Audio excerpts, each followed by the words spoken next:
Dear learners, I would like to welcome you all to the course Organizational Behavior and Leadership Development. Today, I'm going to discuss the first chapter of this course. And you can see the title of the chapter is What is Organizational Behavior? Definitely, you are doing my classes, you are attending my classes, and we have a lot of discussion about different chapters and different issues of organizational behavior in the classes. But I am having this video. In fact, it is a summary of the whole chapter, and I am having it in our BLC so that if you miss any class from this video, you can have a summary of the whole class and you can understand what are the topics, what are the issues we have covered in this chapter. So I repeat, what is the title of the chapter? The title of the chapter is What is Organizational Behavior? And they are the objectives, learning objectives of this chapter. I'm not going to read out all the objectives. If you go through all the topics covered in this chapter, we'll be able to understand all the objectives of this chapter. In our course content or BLC content, you saw that fundamentals of management is a prerequisite of this course, organizational behavior. It means that to study organizational behavior and leadership development, first of all, we have to have some basic understanding of fundamentals of management. And the book we are following in this chapter, Organizational Behavior by Stephen Robbins, you'll find that this book starts with the basic concepts of basic ideas of management. So first of all, in this chapter, we'll have a review of the basic issues, basic concepts of management. Then we will penetrate organizational behavior. The first issue is who are the managers? Let us identify who are the managers. A manager can be anybody, everybody. A manager can be an individual who is achieving goals through other people. In other words, I can say that who are having their jobs done through other people. They are the manager. This is the first one. So what is the basic management activities? A lot of activities, but some important basic activities are managers are making a lot of decisions to run the company. There are a lot of resources the company has. Some resources I mentioned in my earlier video. Again, the objective of the course. So managers are making a lot of decisions to best deal to manage all the resources of the company, financial resources, material resources, information resources, intangible resources, and so on. So the managers are responsible for managing all the resources for the achievement of the companies or groups or organization's goal. The third one is the managers are directing, influencing all the activities of the company to achieve the goals of the company. In other words, I can say that since managers are responsible for achievement of the company's goal, the managers will have to influence all the individuals, the people who are working for the company, so that all the people will be putting their best effort toward the achievement of the company's goal. So they are directing, they're influencing, they're motivating, they're leading all the people who are working for the company, by which the company can achieve its goal. So they're the measure management activities. Then we can see what do we mean by organization. If you look around us, if you look at our society, you will find there are so many organizations. Some are manufacturing, some are service organizations, some are merchandising organizations. What do we mean by organization? Organization basically is a social unit. It is a consciously coordinated social unit that comprises two or more individuals, two or more persons who are working together relatively permanent basis or continuously to achieve a single objective or a number of objectives.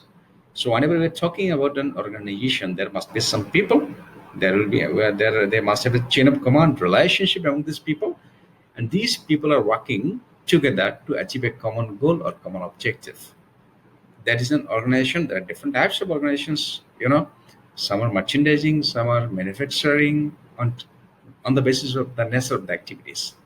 Some are merchandising, some are manufacturing, and some are service organization. And we can say that managers work for these organizations. In other words, we can say that these organizations are the workplaces for the managers. Let's move to the next slide. What are the basic functions of a manager or management? Probably all of you know a management scientist by Henry Fayol. Henry Fayol has identified some functions of management. Those functions have been condensed into 4 major functions. The first one is plan or planning, organizer or organizing. Number 3 is leading, and what is number 4? Number 4 is control. Plan, to me, it is all about paperwork, making decisions, and these decisions include the mission of the company, vision of the company, goals of the company, objectives, strategies, and tactics. As I said, it is all about paperwork. So as a manager, we'll have to make a lot of decisions which are relating to mission, vision, goals, objectives, strategies, and techniques. These are all plan or planning activities. Number 2 is organize or organizing. Organizing, say, once there's a plan or a plan is set or plan is in place, as your manager, we'll have to decide what activities, to be very particular, what activities are to be performed, who will be performing those activities, who will be supervising what activities, who will be reporting to whom, how all these activities will be coordinated and channelized, who will be making decisions, where the decisions will be made, and so on. All these activities must be decided and must be clear to all the individuals in the company. What is that? That's organizing. If we can see the slide, the next slide, you see planning. As I said, that it is all about paperwork. And you if you see the slide, you understand vision, objectives, goals, strategies, and techniques. These are all included in paperwork. You see, as I said, it is just paperwork plan. But one thing I can mention, that plan is very, very important. As a manager, we'll have to understand how to make a plan, right? So planning is important for the managers. Organizing, as I said, that what activities are to be formed, who will be doing those activities, how all these activities will be coordinated or channelized, like who will be making what decisions, who will be supervising whom, who will be reporting to whom, what the decisions will be made, and who will be making decisions. And all these decisions are included in organizing activities. Number 2. And number 3 is usually leading. Managers are responsible for achieving the company's goals or objectives. So as a manager, we'll have to have the capacity, or we'll be influencing all the individuals, all the people who are working for the company, so that they put their best effort, they are committed, they're dedicated to the company, and they put their best effort to achieve the goals of the company. You can see the picture, and the picture shows how leaders, the managers, are communicating with all the individuals working for the company. They are showing them a vision, and they're influencing. He is influencing all the individuals, by which all the individuals will be more motivated, to get dedicated, and serious about the company, and they'll be putting their best effort toward the achievement of the group's goal, company's goal or organization's goal. That is leading. And the last slide shows controlling. Controlling means, as a manager, we'll have to monitor all the activities we are performing. Earlier I said that we have a plan, so according to our plan, we'll have to perform all these activities. As a manager, we'll have to observe, we'll have to monitor all these activities, whether we are performing according to our plan or not. If we don't monitor our activities, it will be quite difficult for the manager to understand whether they are performing according to their plan, whether they are up to the mark or not, up to the standard or not. They have decided earlier. So as your manager, will observe all the activities time to time after a certain interval, and I will see whether all these activities are being performed according to our plan or no. And what is that? That is our controlling. If you look at the picture, you see that the managers, they are observing what is their standard, what is their the plan they set, the standard, and what is their actual performance. If there is any deviation, the manager will be responsible to identify the deviations, to find out the root causes, to make corrective actions, so that they can perform, they can achieve the target that they have set earlier, in their plan. So this is all about controlling. So we have found that 4 major functions: planning, organizing, leading, and controlling. Then I can talk about the next slide. I mean, roles. Probably, Shakespeare said the world is a stage. We are all merely players. It means that in our personal life, in our corporate life, in our working life, or in our social life, as an individual, we are playing so many roles. We are the role players. What do you mean by role? A role consists of activities which are performed by an individual in a given group, in a given society, in a given organization.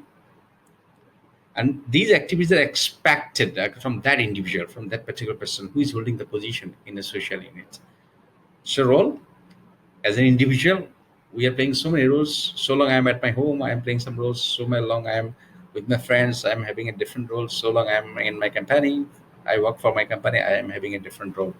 So, I want to say that as an individual, we are playing so many roles. We are playing so many roles. And all these roles are divided into three categories or three segments. The first one is interpersonal role, number two, informational role, and what's the third one? The third one is decisional role. Under these titles, these segments, we are having some other roles. So in total, we are having 10 roles. Okay, let's see what are these roles. I'll be giving an example so that you can understand.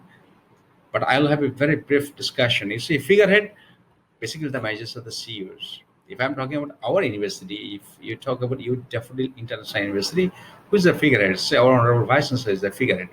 As a figurehead, he is supposed to or she is supposed to perform some symbolic activities or ceremonial duties. You take an example. Say a foreign delegate comes to your university, and once any foreign delegate comes to university, okay, that delegate will have a courtesy visit with the managers, I mean with the CEO of the university. So, for example, they will have a courtesy visit with our vice chancellor. What is that? It is nothing but a figurehead role. You take another example. So there is a social gathering here. Someone will have to represent our university. Who will be representing, say, our vice chancellor or somebody like that will be representing our university in the social gathering as a figurehead, as a CEO of the company, right? Then you see leader, as I was talking about a few minutes back, the managers are influencing all the people so that the people who are working for the company will be putting their best effort to the achievement of the achievement of the groups, to the company's goal. Number three, liaison. If you want to run a company as a manager, you have to take favor, you have to take help, cooperation from a lot of companies, a lot of institutions, a lot of organizations outside of your company. So as a manager, you'll have to maintain a network with the outsiders, with governmental agencies, social agencies, and other autonomous organizations, okay, so that you can take help from them, which will be needed to run your company. What is that? That is liaison role. And what is the next one? Monitor. Monitor, it is all about, as your manager, you are a nerve center. You are collecting all the information from external sources which are needed to run your company. At the same time, you are also collecting information from inside, from external individuals, from internal sources, and you are collecting information from both sources, external and internal sources. So you are a nerve center of information. You become the manager becomes a source of information for the company, which are needed for the survival, for the growth of the company. Disseminating role is all about, once you are collecting information from external sources, now what you will be, as a manager, what we will be doing with this information? We'll be disseminating, we'll be giving this information to the people who are working inside the company, who need this information. So once information is collected from external sources, we'll be delivering this information to the individuals internally who want this information for their activities. Spokesperson, as a manager, will communicating with the people, with mass people, with journalists, with press, with government, and we communicate about companies' plans, policies, contributions, actions, activities. What is our contribution to the society, to the customers, to the government, to the community, to the environment, and so on. You take an example, Grameenphone, it is one of the biggest companies in our country. And sometimes you'll find that they're having press conference. And they're communicating different information of the company to the press, to the government, to the customers, to mass people, and so on. It is spokesperson role. And what is the next roles? The next role is decisional role, and under this title, there are some roles. The first one is using entrepreneur role. Number two, disturbance handler role. Number three is resource allocator role. And what's the fourth one? The fourth one is negotiator role. Entrepreneur role, the managers are the entrepreneurs. They'll have to find out business opportunities from the environment, from the changes in the environment, and they will have to make the investment decisions to avail different opportunities, okay, in the environment. In entrepreneurship role, as I discussed, entrepreneurship role, then this happens similar. So as a manager, whenever you're performing different activities in your company, you may face some problems. So whenever you find any problems, it is the manager who will be addressing all the problems. What are the causes of what are the root causes of this problem, and they will have to overcome all this problem. It means that the managers will be making all the decisions to overcome, to remove all the hurdles or the barriers in front of them to achieve the goals of the company or to achieve the objectives of the company. Then resource allocator, probably I mentioned earlier that as a manager, you'll be dealing with all the resources of the company, different types of tangible and intangible resources. So the manager's another role is to deal with the company, his resources, to manage all the resources of the company, allocation of the resources, and so on. And finally, managers are representing their companies, so they will be representing their organizations, respective organizations, in all kinds of major negotiations, bargaining, and deals. So what is that? That is the negotiating role. So finally, what we have seen, that the managers are playing so many roles, about 10 roles, and all these 10 roles are divided into three major segments. Some are interpersonal roles, some are informational role, and some are decisional roles. So they're the roles played by the managers.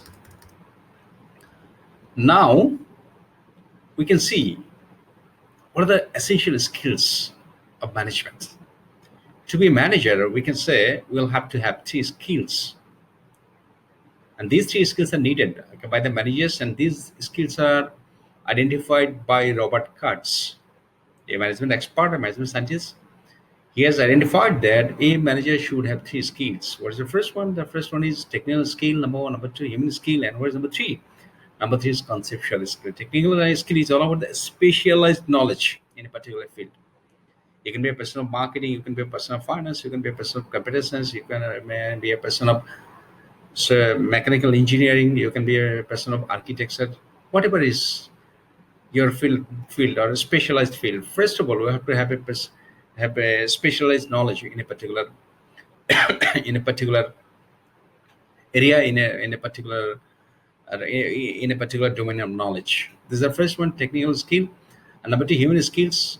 The managers must have the capacity to work with other people. They must enjoy working with other people. They will have to know how to work with other people, how to influence other people, how to motivate other people, and how to bring the best from other people. It means as a manager, they will have to have the capacity to read the faces of other people, and accordingly they can motivate. And the last one is conceptual skill. It is the manager's capacity or manager's skill to identify the complex situations, to diagnose the intricate or complicated situations. It means that if there is any problem, they will have to have the capacity to address the problem, to identify the causes of the problem, and they will have to have the capacity to develop alternative solutions to that problem, and they must have the capacity to evaluate all the alternative solutions to the problem, and they will have to have the capacity to select the best one, like from all the alternatives. Okay, this is conceptual skill. So in fine, I can say that Robert Katz has identified that these three skills are needed by the manager: technical skill, human skill, and conceptual skill. It is an interesting finding.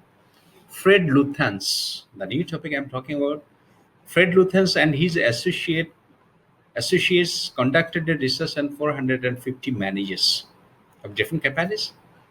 And they tried to identify how the managers are spending their time in the company. If you look at our country, say if we are working for a particular bank, probably we are spending 8 hours in our company, for our company, 10 to 6 or 9 to 5 p.m., say for example, 8 hours a day. So they tried to understand how the managers are spending their time in the company. So they found that the managers are spending their times in these four areas: traditional management, communication, human resource management, and networking. These are the four major areas where managers are spending their time for their companies. Traditional management, they're busy with making decision, planning, controlling, and so on. Second, communication, they're preparing a lot of reports, they are communicating, they're exchanging a lot of information, they're busy with paperwork, they're preparing report, they're communicating, they're exchanging these reports with other people. Human resource management, they're dealing with human resources. The people who are working for the company, they are motivating, they're disciplining, they're managing conflict, they're staffing and training and so on. And finally, networking, they're also spending some of their time for socialization, for organizational politics, and having networks, having interactions with outsiders and so on. So managers are spending their time in these four areas: traditional management, communication, human resource management, HRM, and the last one is networking. Now the point is, they try to discover what the successful manager, what the average manager, and what the effective manager. Here, success is determined by promotion in their respective company. That is, some people are getting promotion, very quick promotion they're getting, some people are not getting promotions. So promotion is also the main criteria for measuring the success of an employee or of a person working for a particular company. So the study outcome is that, the study of the Fred Luthans and his associates, they found that the managers who are spending their highest time for 32% for traditional management, you see traditional management, they're the average manager. Those who are spending their highest time for networking, it is 48%, they're the successful manager. And those who are spending their highest time for communication, preparing report, exchanging information and so on, they're the effective manager. So from this study you can see that those who are spending their highest time for networking, politics, socialization, building relationship with others and so on, they are the successful manager. It means they get quick promotions in the company. So it is a study outcome. This is for your information. Now let us see how we can define organizational behavior. It is a field of study that investigates the impact that individuals, groups, and a structure have on behavior within organizations for the purpose of applying such knowledge toward improving an organization's effectiveness. In a very simple way, I can say that organizational behavior is all about what people think, feel, and do in an organization. It's very simple. In other words, I can say that organizational behavior is a interdisciplinary field of study which is dedicated to better understanding and managing people at work. That is all about organizational behavior. So what are the major disciplines contributing to the development of organizational behavior? I tell you, there are so many disciplines which have contributed toward the development of our today's organizational behavior. Today we are studying. And I tell you, it is not a old discipline, very old discipline. It is a newly designed discipline. And in designing this discipline, this organizational behavior or this course, a lot of concepts have been borrowed from different disciplines. Some concepts have been taken from psychology, some are from sociology, some are from social psychology, some are from anthropology. So from different disciplines, we have borrowed these concepts. And other than these these disciplines, there are two more disciplines I can mention: economics and political science. So they are the major disciplines which have contributed to the development of organizational behavior. I can tell you, psychology, it is a discipline that focuses on the measurement, explanation, and changes of the behavior of human beings and animals. Social psychology, it is a composition or it is a combination of sociology and psychology, and it focuses on how we people are influencing one another. In a social environment, as an individual, I am influencing others, you are influencing me, or I am also being influenced. So a lot of concepts have been taken. Social psychology, sociology, it is another behavioral discipline. It focuses on how we people are having and maintaining a relationship with others. When we are in a social environment, we are having relations with other people. So it focuses on how we are building relationship, how we are developing relationship, how we are nursing relationship, how we are enforcing relationship, how we are maintaining relationship with others. So a lot of concepts have been taken sociology, and some concepts have been taken from anthropology. Anthropology, it means that it is a discipline that focuses on the study of society. Now the point is, why we study society? We study society to know our economic activities, to know the economic and the social activities, cultural activities of our ancestors. If I'm talking about our past generations, what they did, what their economic activities, what their social activities, what their cultural activities, and so on. Sometimes we go to the museum. Why we go to the museum? To see, to observe their activities, what they did earlier, our past generations, our ancestors, and so on. So, in fine, I tell you, so they are the major disciplines which are contributing toward the development of organizational behavior, our today's organizational behavior.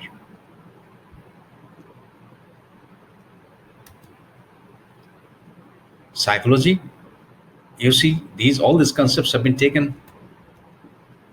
All these concepts have been taken from psychology to the organizational behavior, and these concepts have been taken from social psychology. A lot of concepts we have seen, and some concepts have been taken from sociology. You can see in the screen, all these concepts have been taken from sociology, and finally, some concepts have been taken anthropology. I told you earlier that other than these four disciplines, there is two more disciplines, economics and political science. These two disciplines also have contributed to the development of our today's organizational behavior. So we can say in total 6 disciplines, but in our book, we see there are 4 major disciplines. That is, they have contributed a lot toward the development of our organizational behavior. But among all these 4 disciplines, I tell you, psychology is the most contributing. That is, most of the concepts, or a good number of concepts, have been taken from psychology. Now, see, what are the challenges and opportunities for organizational behavior? Like a lot of challenges and opportunities. I would like to mention few of them. Economic pressure. Just as an individual, as a manager, we are facing different economic situations or economic conditions in a country. Sometimes we are in boom, in recession. Just if I tell you, say right now we are in a pandemic situation. So right now the companies are not trying to maximize their profit. Rather, again, this time in this pandemic or epidemic situation, it is a crisis, big crisis the whole world is experiencing. We try to survive only, not maximizing our profit. But when we'll be having good time, I mean, when we are in boom or in a good economic condition, we'll be trying to maximize our profit. But this time we'll be concerned about the employees' well-being. We'll try to retain the employees, and the company will try to survive in this pandemic or this crisis period. So, as a manager, we may face different economic situations. In different economic situations, our decisions will be different. Now, you see, the second one is continuing globalization. We are in a global village. As a manager, so when we are running a company, we are producing goods and services for our customers, because each and every company is serving customers.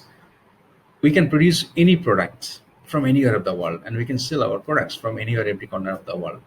I can give an example. Exxon, it is an American company, but it is producing 75% revenue from outside America. If I am talking about Toyota, it is a Japanese company, but they are producing their vehicles in Kentucky, USA. If you look at our market, if you see our street in Bangladesh, you'll find most of the cars are from Japan, Toyota, Honda, and so on. So this is the situation. It means that as a manager, we can produce our products from anywhere, any corner of the world, and we can sell our products everywhere of the world. But the point is that here, as a manager, when we are working for a global company, multinational company, or international company, we'll be working with the people who are from different countries and different cultures. If you look at a company, so many people are working for the company, you'll find that so many people are from different countries and different cultures. They are not like you and me. Say, for example, as a Bengali or as a Bangladeshi. So they are from different countries, different cultures. So we'll have to be very judicious and concerned when we are dealing with them. The second one is workforce diversity. Diversity means the differences among the people who are working for a particular company. Say, we people are becoming more and more heterogeneous nowadays. We people are different. Even though, so we are working for a domestic company, local company, all these people are from a same country, from a given culture, but you will find a lot of differences among the people in terms of our age, in terms of our gender, in terms of religion, in terms of our ethnicity, in terms of our sexual orientation, in terms of our geographic location as well. So the people of different age groups, different gender, different religions, in the company we are working for. So it means that even though all the people are from the same country, same culture, same country, but we are not the same. The people are not the same. They're all different from one another. So I want to make the difference between the effect of globalization and diversity to all of you. Globalization focuses on the difference of people based on what? Based on their country and culture. On the other hand, diversity focuses on the differences of people who are from a given country, who are from a particular country, right? From a culture.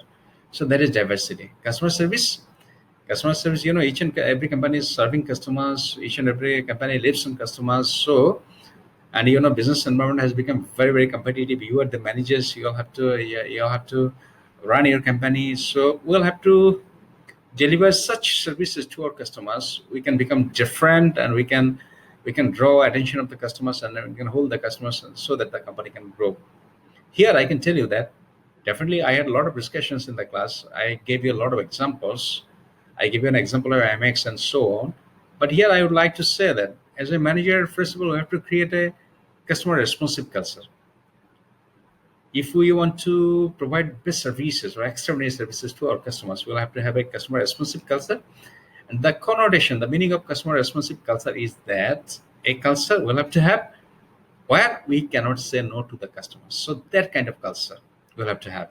So it is quite challenging for the manager because we'll have to encourage all the individuals working for the company to be responsive, to be spontaneous, okay, to the company, to the organization. People skills, people skills is all about the ability of a manager to work with other people, to deal with other people, to influence other people, to motivate other people, and so on. I tell you, this book has been designed to develop people skills for managers, existing manager, current manager, and potential managers. So if we go through this book, it will help me. It will help us to better deal with the people who are working for a company. Networked organizations, we are in a networked environment because of computerization, because of digitization, because of internet, and so on. The companies are becoming networked, fully networked, automated. So always you'll have to update our knowledge so that we can perform in these networked organizations. Social media, social media, it has become pervasive. We cannot we can think of a single day without the influence of social media. We are on social media, we are using social media and so on. So the activities, the influence of social media must be considered by the manager. Then you see employee well-being at work. Yes, like about social media, I gave you some examples in the classes. So if you can keep that mind, so yeah, we'll have to understand its influence and how we are spending our time. You'll find there is so many companies which are not allowing their employees to use social media, to be in the social media platform market during their working hour and so on. And how we are reacting on the social media, these are also being observed by other people. So it must be considered by the managers as well as the employees. Employee well-being at work, the people are working for the companies, and we cannot imagine a company without people. So as a manager, we'll have to take care of all the people who are working for the company. If we cannot maintain, if we cannot keeping our employees, all of in our company, in our organizations, probably it will be difficult for us to get the best output from them. So we'll be concerned about the well-being of the employees. Otherwise, we cannot sustain, we cannot retain the good employees or the productive employees in our company. The second last is positive work environment. It means that my simple understanding that we'll have to create such an environment in the company that each and every individual is feeling good. Once they are having feeling good, if they are feeling comfortable in the company, they'll be putting their best efforts, okay, to the organizations. Okay, some discussions we had in the class. So how we can have a positive environment, okay, in the company. And finally, ethical behavior. In fact, it is a guideline, it is a code of conduct that indicates what is right, what is wrong, what is good, what is bad, what is acceptable, what is not acceptable in the company. Sometimes we are in dilemma: what is right, what is wrong, what is good, what is bad, what is favorable, what is unfavorable. We can address, we cannot understand, we cannot recognize. But as a manager, it is my responsibility. As a manager, it is your responsibility to give a clear indications, clear guidelines to all the employees of your company, so that they don't have any ambiguity about what they can do, what they cannot do, what they should do, what they should not do, what is permissible, what is not permissible, and so on. So there are the challenges for the managers. At the same time, if you have the understanding of organizational behavior, it is an opportunity to best deal with all these challenges and to turn all these challenges into an opportunity. It is a model I discussed in the class, you see, and it is a complete model of organizational behavior. There are so many variables in this model, some are independent variables, some are dependent variables. And if you see the model, okay, these are all independent variables. And I told you earlier that behavior is all about our responses. So how we are acting, how we are reacting, how we are responding to the stimuli. Okay, these are dependent variables. So as an individual, as a manager, okay, how will be as an individual, how will be responding to different stimulus or stimulus of the company, it depends on our independent variables. These are all independent variables. We'll be discussing all these variables in different chapters. Probably, in fact, we have a lot of chapters on. We have one chapter for one independent variable. I tell you. So we'll be going through a lot of chapters, And in different chapters, we'll be discussing all the different chapters. We'll be discussing all these independent variables. When I'm talking about, or we're talking about organizational behavior, the point is how we can measure, how we can assess, how we can quantify behavior. You see, in this model, there are some dependent variables. You see, these are all dependent variables. In fact, whenever we're talking about behavior, it means that we are focusing on all these issues. How we can assess, how we can measure, how we can quantify behavior. These are the variables, they're the output. You see, human output. These are the variables based on which we can measure human behavior, or which we can by which we can measure organizational behavior. So whenever we are talking about organizational behavior, basically we are focusing on these. It means that we can measure the behavior of the employees or the behavior of the organizations by these variables, dependent variables. So we can measure organizational behavior based on what? Based on productivity, based on absence, based on turnover, based on different workplace behavior, based on citizenship, based on satisfaction. So we'll be discussing in details about all the independent variables in different chapters today. Right now, let us have a look at these dependent variables, okay, based on which we can measure the behavior of an organization or organizational behavior. So,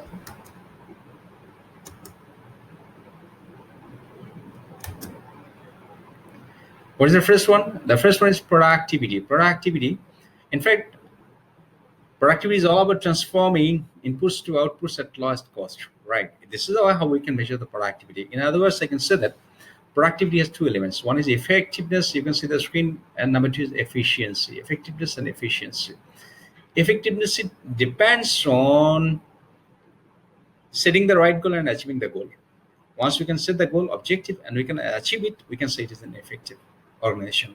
Efficiency depends on the amount of resources we are using to achieve the goal. And the lower amount of the resources we are using to achieve the goal, the more efficient we are.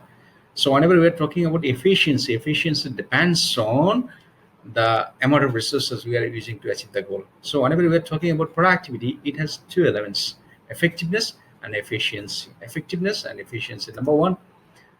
And what is number two? Absenteeism. It is all about failure. Say you are having 100 persons, 100 members in your company. You cannot expect that every 100% or all these 100% will be joining your company every single day. Some people, for any reason, for avoidable or unavoidable, some reason, for some regions, some people will remain absent. That is, will fail to join your company every single day. So absenteeism is all about our failure, the employee's failure to report to work. For avoidable or unavoidable reasons, whatever the reasons, I will be discussing later on. But absenteeism is all about the failure of the employees to report to join the company every single day, and definitely it has a negative impact on the well-being of the company. If absenteeism rate is high, it will disrupt the productivity of the company.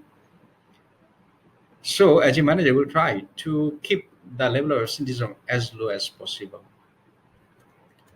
Number three is turnover. Turnover is all about withdrawal from a company, from an organization. And this withdrawal can be voluntarily or can be involuntarily. In other words, you can say that when the members of the company are leaving from one company to other companies, that is, if the employees are withdrawing themselves from a company, then we can say turnover takes place. They may leave the company for two reasons. Probably someone is getting better opportunity from other companies, so they're resigning this company, from this company they're going to other company. This is voluntary withdrawal. And the second way is because employees can be fired, can be sacked, can be terminated from the company for any reason. For some reasons, they're fired, they're terminated from the company. So once they're fired, they'll have to leave the company. So that is also withdrawal, but it is involuntary withdrawal. The turnover is all about when the employees are leaving from one company to other companies. Okay, they can leave this company voluntarily or involuntarily. That is turnover. And I tell you, the highest turnover rate is in America. It is about 36% a year. And you see, deviant workplace behavior, basically these are our anti-social or anti-organizational activities which disrupt, which have a negative impact on the well-being of the company or on the well-being of the employees who are working for the company. If you look at the illustration or pictorial expression here, you see there are the two persons. Okay, they are big managers, probably they are in a corporate environment, and you see they're doing something which they don't want to show to other people. So they're hiding their activities, they're trying to conceal the activities what they're doing, covering themselves with a cloth or something like that. So it means that there's something, probably they're doing something unwholesome, which may have a, probably it is only for his interest or their interest, and which will not be favorable to the company and so on. Or it may have a negative impact on the a negative consequence on the well-being of the company as a whole, or on the well-being of the employees. What is that? That is deviant workplace behavior. Definitely, I have given you a lot of examples in your class about deviant workplace behavior. And organizational citizenship behavior, it is basically discretionary behavior that comes from someone's own. And as an individual, we do for the company more than the expectations of the company, more than my job requirement in the company. Definitely, whenever we are joining a company, we have a job specific or specific job requirements, the roles and responsibilities in the company. But you'll find some employees who are doing more than that. Even they are not supposed to, they are not supposed to do this, but they do because they have the commitment, they have the belongingness, they have the ownership of the company, they love the company. For their love, for their commitment to the company, they do more than they require, they are required to do for the company. So what is that? That is citizenship behavior. So for example, if we work for a bank, so we are supposed to work for 8 hours, but probably we are working for working 9 hours, more than 8 years, say 10 hours or 9 hours and so on. So I'm not supposed to, we are not supposed to, but we do because we love the company, we have dedication, commitment, and we have the ownership of the company. So that is citizenship behavior. Satisfaction, it is all about a feeling of employees toward the company. Feeling can be two types, positive and negative. Whenever we say that someone or a member of the company, an employee is having positive feeling toward the company, then we can say he or she is satisfied. If he or she is having a negative feeling toward the company, we can say he or she is dissatisfied. But this feeling depends on whether someone will be having positive feeling or negative feeling. It depends on his judgment or her judgment. Judgment depends on what? Judgment depends on what he or she is doing for the company and what he or she is getting from the company. That is what he does or she does for the company and the company does for him or her. On the basis of an observation or judgment about what they're doing, what is their contribution, his or her contribution to the company, and what is the contribution of the company to him or her. On the basis of this judgment or this analysis, the people may have a feeling. That is, feeling can be positive, can be negative. When we are having a positive feeling toward the company, we can say we are satisfied. If we are having a negative feeling toward the company, we are dissatisfied. If employees are satisfied, probably they'll be more contributing to the company. They will be more dedicated, committed to the company. So the managers are always trying to have their employees satisfied. And that is all about this chapter. It is a brief discussion about the chapter. I gave you a lot of examples in the classes about these topics. I hope from this summary, if you miss any class of mine, you can have an understanding about the topics we covered, and you will have an understanding about the issues covered in this chapter. Thank you very much.